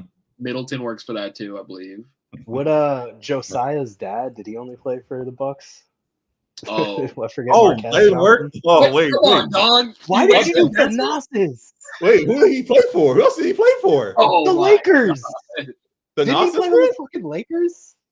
No, that was the other brother. That was the other brother. Alex, I think. Who did he play for? I don't. He must have been like a two-way player on another team before. I can't believe you blew that so early. Yeah, he did that quietly. He did that quietly while we were deliberating. Can I cheat? Can I restart? Can I refresh? No, they like trap. I think. All right. Well. Let's see. Wizards and Bucks too. Wizards and Jazz. Ish Smith had to play for one of the Bucks, Jazz, or Magic, right? I know he was on the Wizards. Wizards. He was on the Bucks, I thought. Maybe not though. We don't have to blow a guess on him. All right. Wizards, Jazz. Two nasty teams. Yes, it's the league's favorite. One of them old Jazz bigs after their kind of run early 2000s went to the Boozer. You're thinking of like Greg Oatskertag? Not Boozer. Who else was there? Oatskertag might be not the Millsap. They had their own big, didn't they? Not Millsap. It was somebody else. Okur, Mehmet Okur. He might have played there, but I don't know if he was on the Wizards though. I don't think he was a Wizard. They had their own big man that was there for a minute. Maybe it was Millsap. Who was their bigs that were there for? He was a 4. That's what I'm saying. Mehmet Okur was the center for a while in the 2000s. But I could have swore one of them bigs went to the Wizards after the Jazz. Magic.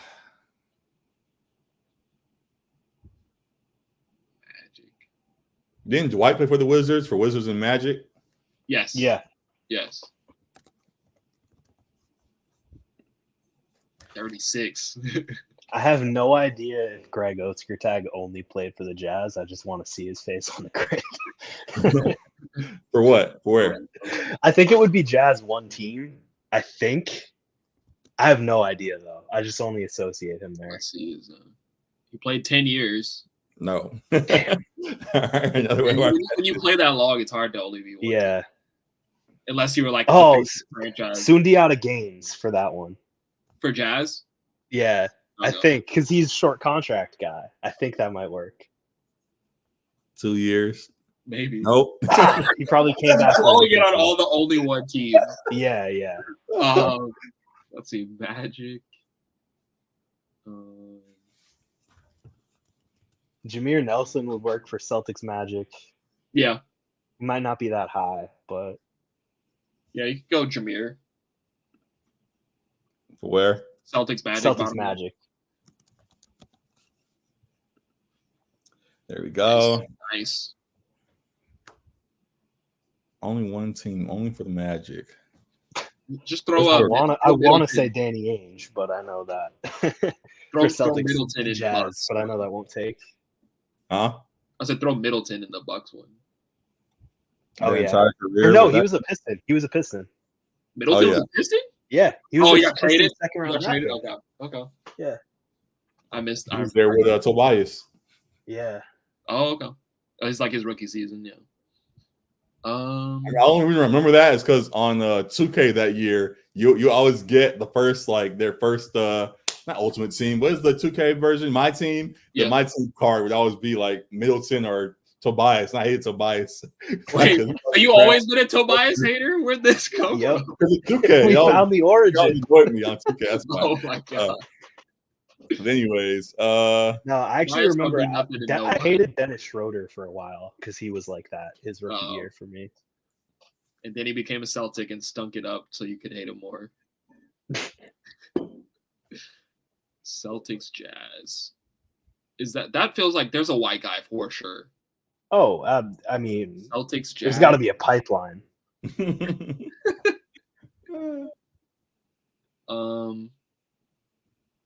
And it's not just politicians. It's not just Mitt Romney. We just mentioned him. Didn't Olenek play over there? I was about to say Olenek, yeah. Oh yeah, that would work. I was trying to find some early 2000s one, but Yeah. that'll work. All right, two more guesses. Magic, only one team. Now, since it doesn't matter anymore, we could just name some dudes. You could do a from rookie. last one. Like you could do like Paolo or something. Like Well, didn't we just do? Didn't the Nazis play for the Bucks the whole time and they said no? So wouldn't that not count? We could try it though. what's the What requirement? about did Dennis Scott ever play for another team than the Magic? Or like Nick Anderson? They probably Players did. used to move a Very little bit. end. Like He played Anderson played somewhere else. Yeah. A lot of the guys that I'm thinking of, like, eventually went somewhere else. Like, if they were a star, they didn't finish their career there. Like, they went to a better team. Yeah, that's tough. Yeah, the one team is tough. I feel like we got to get one of those. Did We John know, Stockton we know ever Giannis. play for another team? Oh, yeah. Stockton did? I don't know if Stockton ever played for another team. I don't think he did. Okay. 62%. Probably him and Carl. Because No, Carl, Carl played with Lakers. he played with Lakers. Yeah.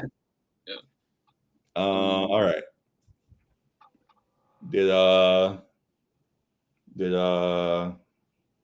Did you try Marquez Johnson for the Bucks? Oh, you did. Who? You were saying Marquez Johnson? Josiah's dad, you were saying? Yeah. I thought he bounced around. I only Okay. saw 12 years, that's tough. I don't know if he was all 12 years in. Yeah, 78 yeah. to 90. Yeah, I mean, it's tough. our last guess. Yeah. Last guess. Anything for the? I want to figure out a Magic player. All right, y'all. Yeah. Magic, one player, one I team. said Paolo Banchero, Franz Wagner. I'll try it. But I don't know if it's gonna count.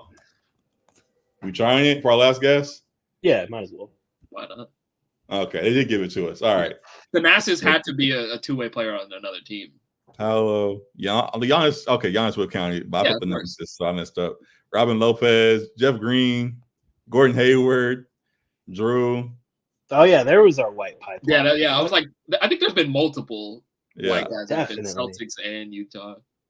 I mean, that's where you get the most, you get the most added fans per white player on the roster in those two regions. All right, one more Celtics one for this one. Guesses again, 9 guesses. the Knicks drafted the Nasus. Oh, Yeah. All right, so this is the last one crossover grid for NBA wise. Pacers, Heat, coached by Doc Rivers. Sixers, Celtics, NBA All Defense. I think we just had All right, so Celtics, Doc Rivers, if you want to get like low percentage, do Gabe Pruitt. Gabe Pruitt, great grab. 0.5%, a little higher than the last guy. He was the bench warmer on the 08 team. Let's take it. Okay. Doc, all defense team. Everyone's gonna think of Tony Allen, of course. Tony Allen. Did Rondo get one? What about Probably. did the Magic in his first stint, like T-Mac Magic, did they have a good defender? Not that I would know of. Yeah. Those teams were kind of trash besides T-Mac. None of them Sixers I squad. don't even really remember who he coached on that team specifically. Like, what year was he coaching the Magic? It was like early. I think it was like right when Tracy McGrady got to the Magic, because I think it was Doc was the coach that was like, "No, Tim Duncan, you can't bring your family on the plane." Yes, he and was. that's why he didn't sign with them. Yeah. So there's Rondo, there's Tony Allen, as you said, DeAndre Jordan, Chris Paul, KG. Any of those guys? Tony Allen might be the lowest percentage of those guys, just since the others are bigger names. Tony Allen? Right, yeah. I've met him. He needs to be on this grid. Yeah, that's great. He's not as big a name, so that's true. Yeah. Didn't DeAndre play for the Sixers at one point? DeAndre Jordan? Yeah. Yeah, I think he did. Yeah, he was a backup there like a couple years back. At the same time with Doc, right? That's kind of why he was there, wasn't it?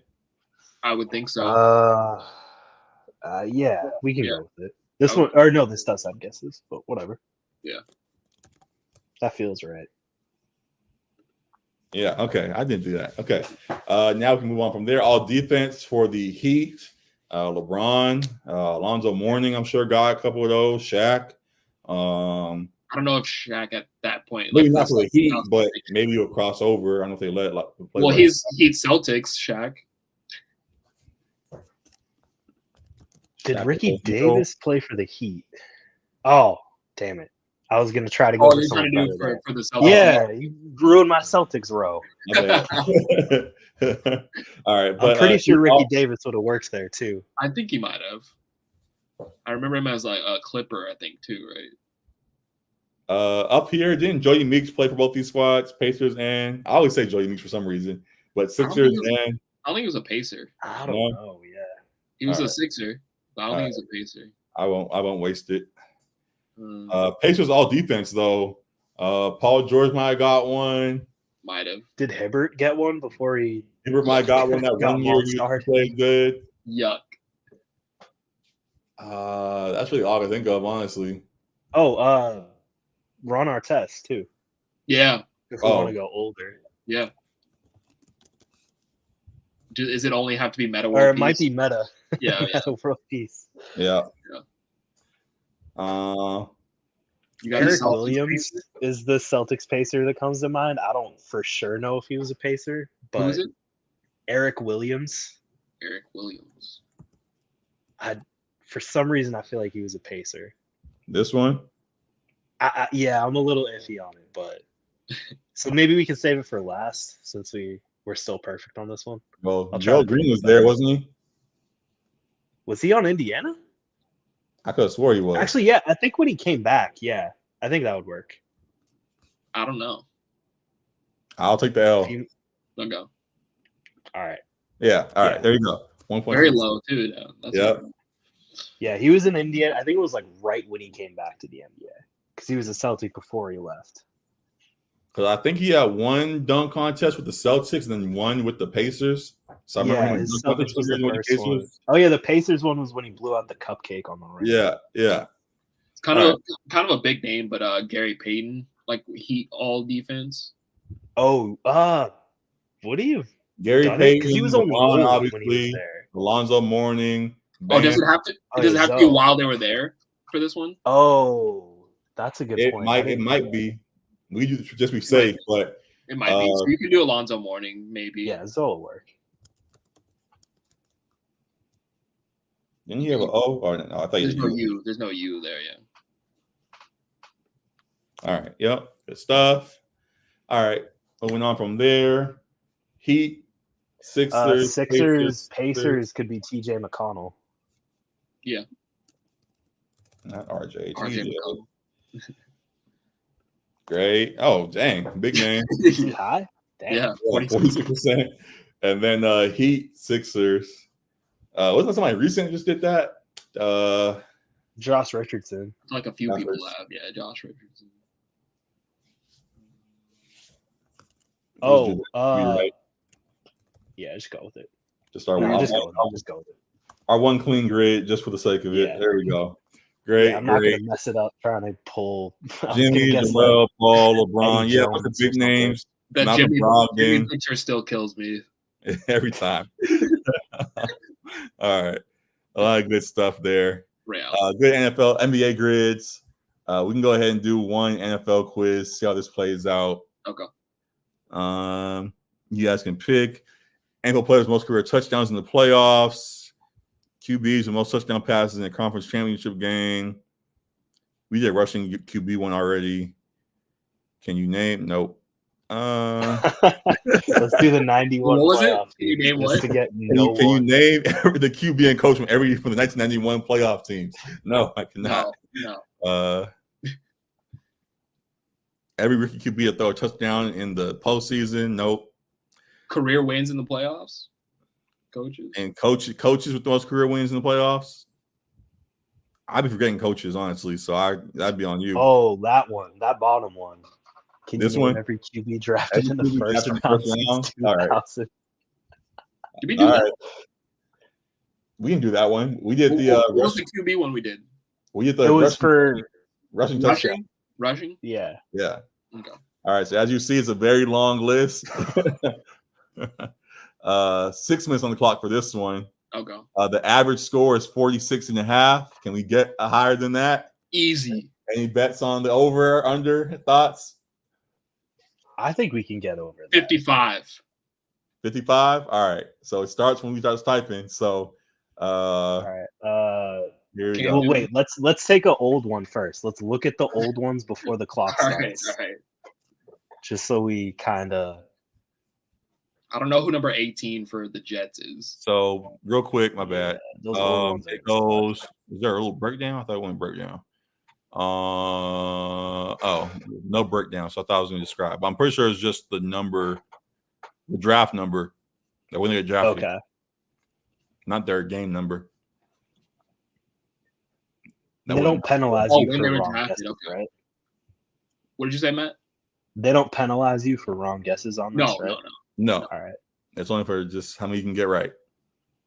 Okay, so this is just, you said it's just draft position, right? The number. Yeah, I mean, I see Carson Palmer there, like Cincy #1, Big Ben, Pitt 04. Was Byron Leftwich, I think, was on here somewhere. Yeah. Was Pennington a first round QB? Pennington might have been. All right, we're saying a lot of names. I'm gonna start typing. So who's that Ravens one in 03? Is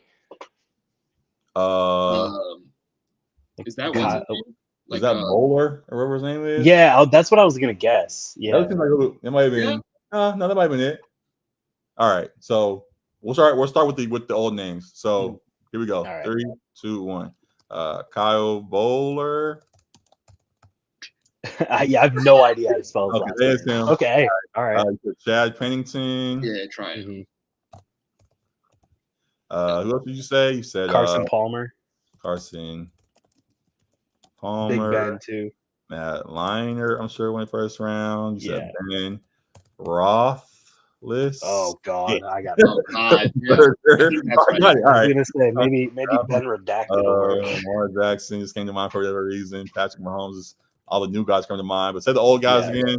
Eli Manning. Peyton will be there too.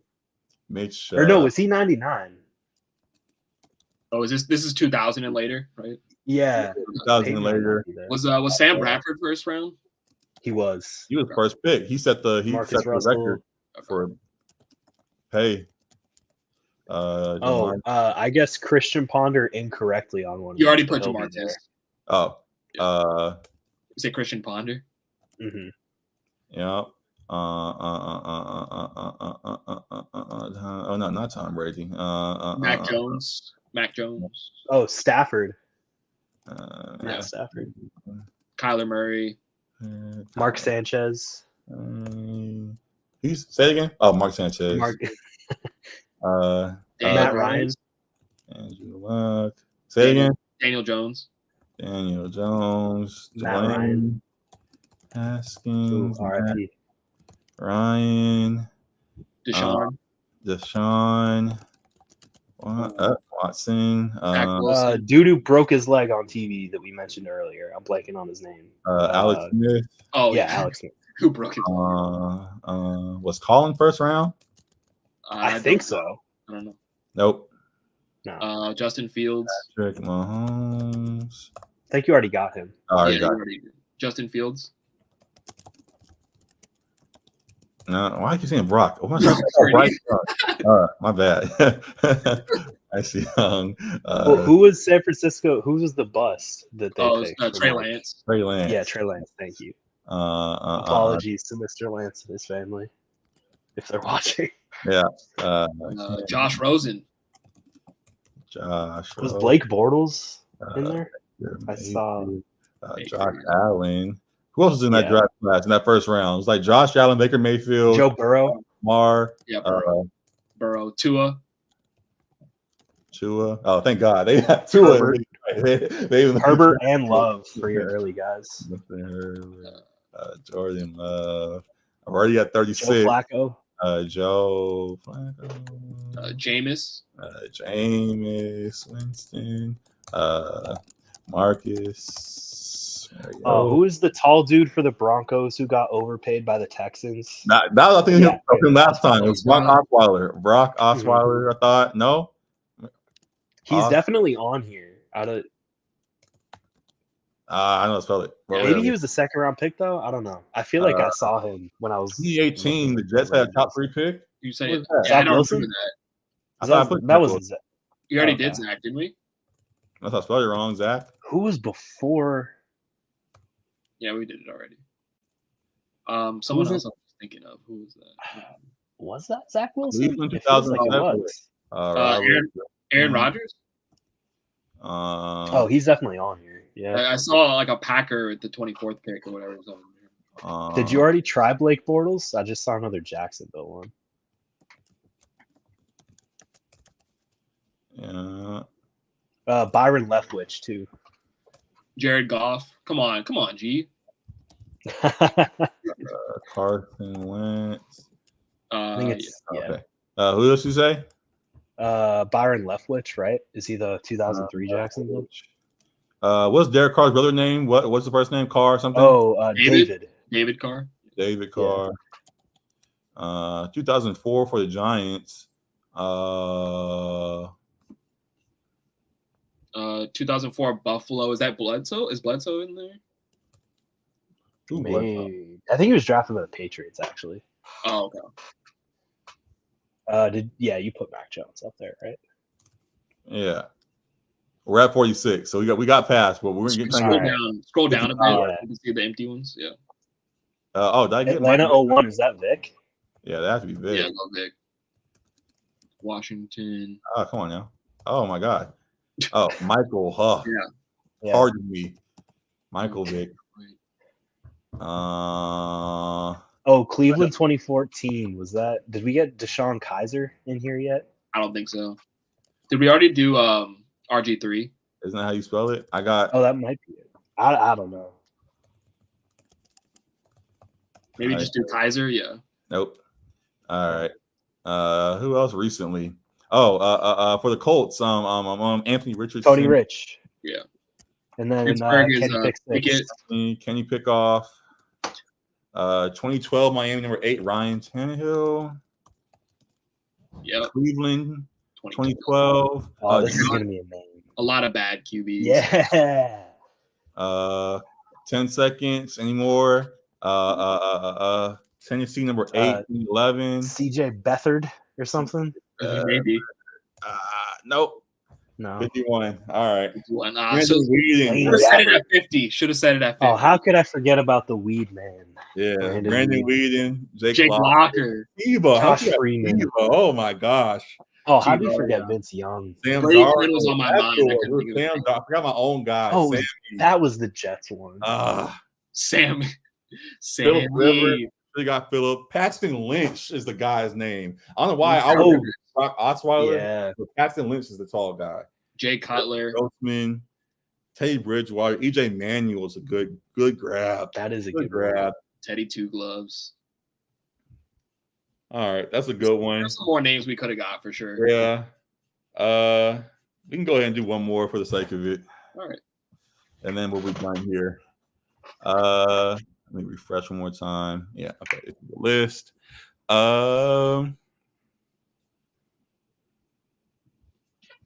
you name the winner of the Gobbler Award? Not NFL. Oh my God. I was about to say, like, Gobbler. Come on now. Not the NFL one, but I know another one. Can you name active players with multiple 1,000-yard seasons? No, I don't care for that. Most career rushing yards. We already do QB rushing, kind of easy. We already do that. Yeah. Sacks. Can you name was there like a receiver one?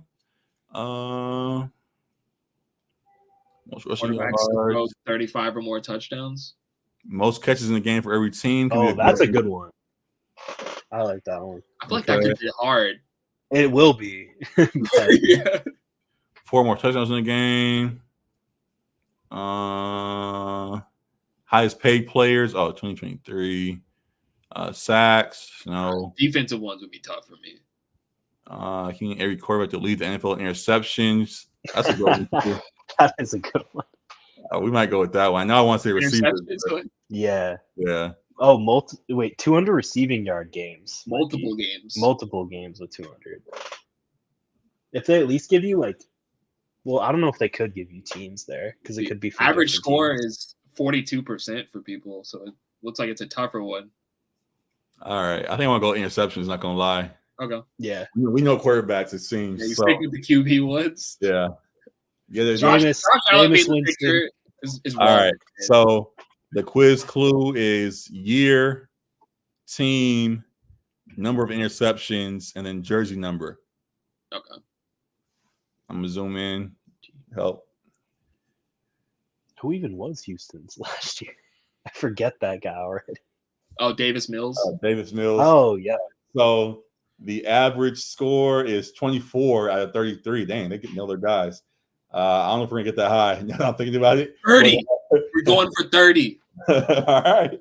5 minutes on the clock. As soon as I start, here we go. Who did you say? Davis Mills? Davis Mills, yeah. Mills Mafia. Dak Prescott. Blake Bortles. The numbers will help. The player number will help. Yeah. Yeah. The Rams number 9. Stafford. Is that Matt? Stafford, yeah. Yeah. Blake Bortles. Matthew, my lord. Yeah, come on. Eli Manning. Trevor Lawrence. Oh my God. How many times I got to say Blake Bortles? Or did he already? He's definitely on there, not somewhere. He's on there. Is he not? Oh Eli, my God. Eli. I got it. I thought. Oh, okay. Who's number 3? Oh, I was waiting for him to go where T-Law is. Number 3 for Eli twice. Number 3 for Denver was somehow who? beat. Number 3 in 2020. I heard that, Matt, about Eli. Yeah. What did he say? Somehow beat Brady to it. Yeah, I was gonna say. I was like, let me not make this about myself. For 30, Jameis Winston himself. Yes, sir. Yeah. Denver, is that like someone like Simeon or something like that? Was he number 3?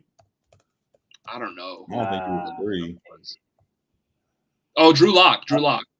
I think I see the Sanchez there for 08 in the Jets. 2005, Brett Favre, Gunslinger. Mark Sanchez? Or no, he wouldn't have been out in 08. Who? Maybe Chad Pennington for that? For number 4 for the Jets? Yeah. I forget who would have been. I don't know who that is, actually. Damn. But yeah, what did I say? Brett Favre. Brett Favre. Oh, yeah, he has to be here. Oakland. I don't remember who number 5 was. Number 7 for Cleveland in 2017. Is Phillip Rivers on there for the San Diego one? Oh, San Diego, yeah. Yeah. Cleveland 2017. Is that Deshaun? Oh no, number 7. Is he? Who's number 7? I have no idea. Number 5 for the Raiders. Cleveland number 7. Oh God, who would have been that one?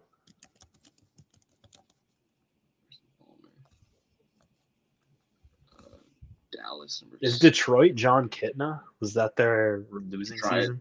Yeah. Yes, sir. Scroll a little bit for us, please. Yeah. Okay. Drew Brees. It's like, was Derek Anderson? Is that a quarterback for the Raiders? That sounds good. That's worth a try. Nope. No. Okay. Jay Cutler. Yeah. Oh, easy. Culpepper. Yep, For I saw him Minnesota. on there. Romo. Yeah. You said Dante. Yeah, I think it's just DANTE. Oh, you know how we do. Put that at the U in there sometimes. My bad. Cool. Yeah, got it. It was AU. See, I know us. Oh, it was.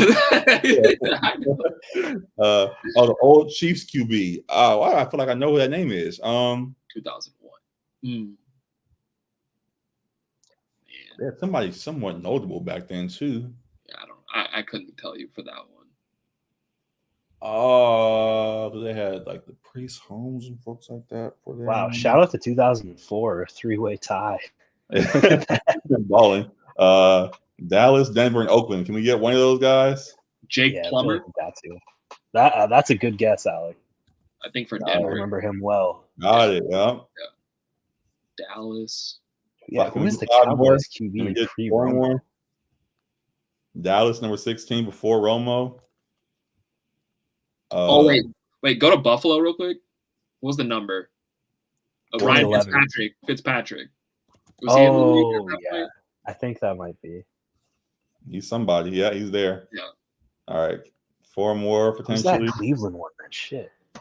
Number 5 for the Raiders. I could have swore was Jamarcus. Who else was over there? He wasn't there that early though. 2004. That was probably the year they got his draft pick. Oh. I remember Rich Gannon, but I think he was like number 12 or something. What a shot. Number 7 for Cleveland in 2017. Yeah, who would have been the Dallas QB in 04? St. Louis in what year is that? Can you scroll a bit? St. Louis Rams. Oh, shit. Number 10? Is that Young? Who's that? Or yeah. Not Steve Young. Russell? No, not Russell. Warner? Or is he 13?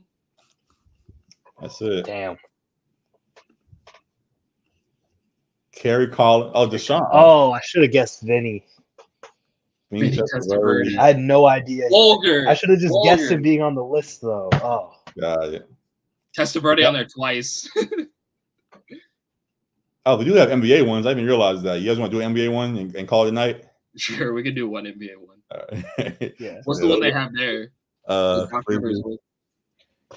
Can you name the winning coach from every NBA final? How many times he's blown a 3-1 lead? Can you name the player who scored 16 a game? That's a good one. That would actually kind of get hard, I think. Yeah. Yeah.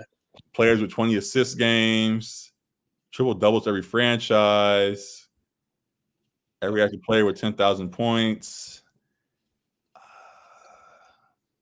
The last player to score 50 for each team. You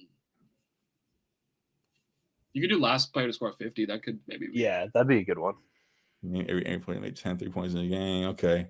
Oh, let's do that. I think that one would be fun. I'm going to go back to that one. Can you name every NBA? No. No, it's game started. Don't care for that. The leading score for every team from last year. Don't care. All right. Which one did you guys say? The last player to score 50. Last player to score 50. Last player to score 15 more victories. Last player to score 50. Okay. Average score is 21.5 out of 30. Can I see? Oh, wait, no. He won't be the Phoenix. I was going to say, I know Tony Delk got 50 for the Suns, but Book got one sooner. Yeah, Book. Yeah. Team points. Can we see the years? Yeah, year and then jersey number. All right. I feel like year is going to be the biggest. Yeah. Okay. Let's give a quick scan through before we start. Yeah. 71 for Cleveland is Donovan Mitchell, right? 2023. I know I saw T-Mac is the Magic one, I think. Luka, Jamal Murray. Who's number 15 for Sacramento, 2016? Oh, was that DeMarcus? Yeah. Oh, yeah. Memphis number 12. That's Ja. Number 3 for the Lakers in 2022. Oh, Anthony Davis. That had to be Karl Malone, right, for Utah. He was 32, yeah. I think. Yeah. Number 3 for Washington. Bradley Beal. Dame. All right, we can get a lot of these. Here we go. Yeah, I think we're good to go. Yeah. Yep. Most of these All are right. recent. So Trae Damian Lillard. We said Donovan Mitchell. Joel Embiid. Who else did we just say? Trae Young. Tracy McGrady. Tracy McGrady. LeBron. Devin Booker. Not Devin Denver Booker. Devin Booker. LeBron. Jason Tatum. You said LeBron? Yeah, from Miami right there. Kemba Walker's on there too. Kemba cooking. Kemba Walker. Giannis. Thank you. 32 for Karl Anthony Towns. Oh. Yeah. Karl Anthony Towns. Yeah. 23, Anthony Davis as well. Is that Jamal? No. That's 2023. Who's number 11? Is that Jalen Brunson? Is he number 11? Maybe. Yeah. Yep. OKC, Russ. Yep. Mm-hmm.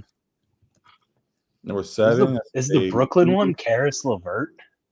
Yeah. Oh, no, it's KD. Oh, the number, obviously. Yeah, he probably got up there, though.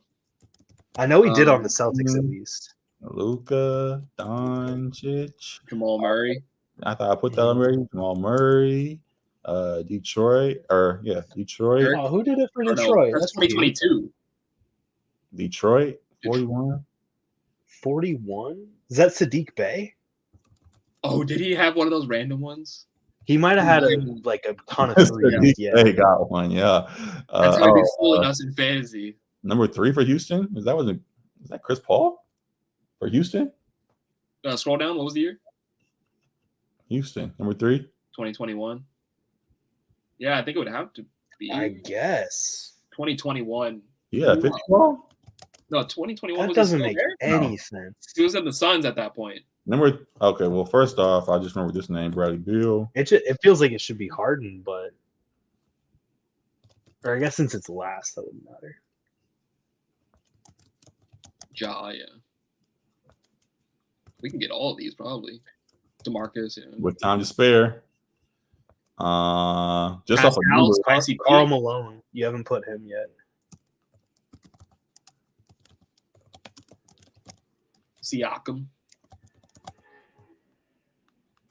Yeah, I was thinking of the Indy one. Like, who was on there 2020? Oh, is it TJ Warren? Did he do it in the bubble? For Indiana? Yep. Yeah. Last one, number 3 on Houston. Who's number 3? Just ignore the points. Number 3 on Houston in 2021. I'm trying to think of the year, yeah. 2021. Obviously, Harden's 13. Who would get up there with Eric Gordon? He's number 30, I think. Yeah. Come on now. 2021, I don't think Harden wasn't still there, was he? Like, he was with Brooklyn. Okay, then who was it? Rafer Alston? Are we stumped on this last one? Number 3. If we just have to sit on this for a minute and a half, I'm going to sign off before it hits 0. What number did you guess? Jalen Green? What number is he? Was he there? No. I don't know if he was there yet. I'm trying to think of guys that could get up. Oh, Kevin Porter, maybe? Was he there? That makes sense. Wow. Yeah. There we go. 30 out of 30. Great grab. Yeah. All right. We got 30. We got perfect score. So, yeah, that's really it. We can do another ball knowers. Yeah. However you want to do, we can call it a night. I don't really have anything else at this point. So, nah, that's it. We're good. Right, that's it. Yeah, so, good. Fun, chill pod for folks. If y'all are on, if there's anybody on our Twitter, sometimes the views don't show up. So maybe y'all are on there and we don't go off after the fact, whatever the case. But either way, appreciate y'all for tuning in as you guys do. We'll have an actual conversation, a little bit more of a conversation on Saturday. We're back. We're having another weekend review for the Lakers and the Clippers. A little more to talk about with the Rams and Chargers officially this time around. It's other things going on across the sports world that we'll get to more officially. We appreciate y'all for tuning into this one. Definitely want to keep building this thing up. Continue to show love on our platform, show love LA Sports Report, as always, as we say. Appreciate Matt for joining us and giving that Boston insight, as always. And yeah, another great episode in the books, y'all. We continue to be on Twitch and things. We'll be more consistent as things go along. Tuesday, Thursday is the plan with a chill pod, Friday or Saturday each week if we can. And we'll continue to go from there and have a good time. So great things here. Continue showing love on YouTube. Continue showing love on our Twitter. If there's somebody on Twitter watching right now, shout out to y'all. And yeah, have a great night, man. We out of here, man. Appreciate y'all. Peace. Deuces.